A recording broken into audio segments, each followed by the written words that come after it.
Phuket Extra is brought to you by Coast Beach Club and Bistro at Centara Grand Beach Resort. Chill in the sun, sip under the stars.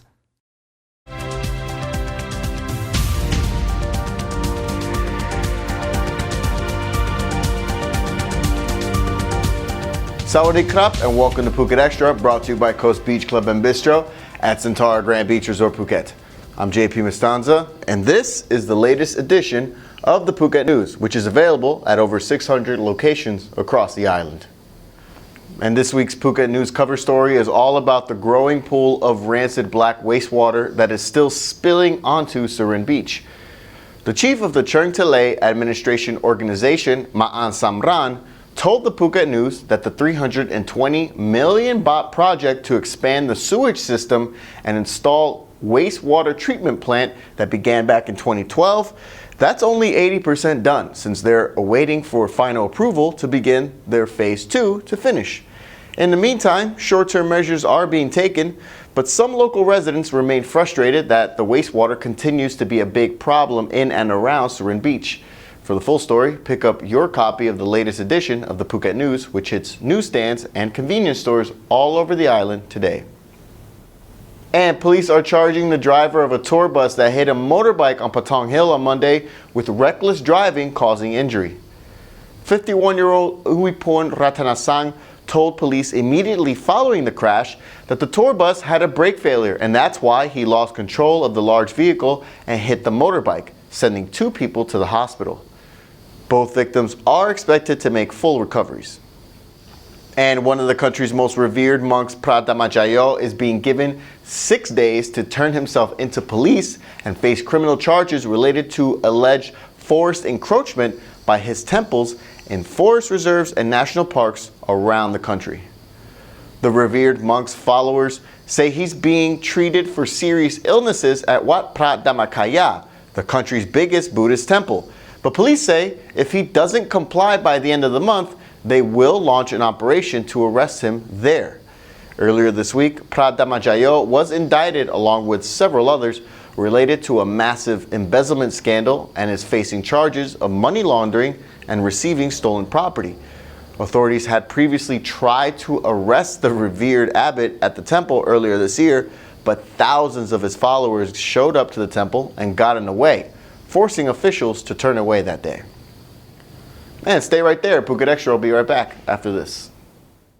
The Phuket International Sport Fishing Tournament Pissed is back, November 23 to 26. For more details, visit Facebook, Phuket International Sport Fishing Tournament. And welcome back to Phuket Extra. And renovations of the food court building at Loma Park on Patong Beach are being delayed by Phuket Governor Chokchai Dechamortan until a dispute with vendors who were evicted from the food court is resolved. The announcement came yesterday, just as the food vendors met with him at Phuket Provincial Hall to voice their concerns, despite the fact that their leases had simply expired. And the military junta's roadmap to democracy is still on track, according to high-ranking officials within the government, despite a bit of confusion earlier this week. Deputy Prime Minister Wisanu Kreal Nam told reporters on Wednesday that unforeseen factors could delay the political roadmap following next year's election. But fellow Deputy PM Prawit Wongsuwon said the elections will go on once the Constitution Drafting Committee agrees and enacts on measures to fine-tune laws on political parties and membership. Once that's done, the time frame for an election will be set. And many throughout the kingdom are worried about the possible amendments that could be added to the Computer Crime Act, which would need the approval of the National Legislative Assembly. And it's all detailed in a report on Coconuts Bangkok. Section 20 of the law would create a one-stop service, which basically allows a 5-person panel, appointed by the government, to have the power to block any content online that they deem inappropriate or against, quote, good morals. Meanwhile, Section 16-1 and 16-2 are especially worrisome for the media, as these laws let anyone with a court order to not only remove content they think is offensive, but also destroy that information, which could include everything from articles to research papers by academics. Section 14, meanwhile, is considered by many to be the most worrisome, especially human rights observers, as it would make it a crime complete with a charge of defamation to anyone who posts content that hurts the public or national security. Critics say it's just a way to silence opposition.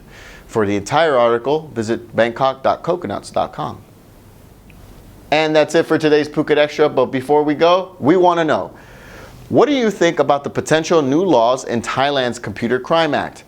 And what are your thoughts about the wastewater still spilling onto Surin Beach? Let us know in the comments. From all of us here at the Phuket News Center, thank you for watching. Catch us on Phuket Extra tomorrow to catch us for the top 5 stories of the week. Until then, stay classy, Phuket. Safe Fertility Center Phuket is the international fertility and women's health clinic. We offer diagnosis and treatment of infertility, IVF, ICSI, pregnancy, reproductive system disease, and cancer.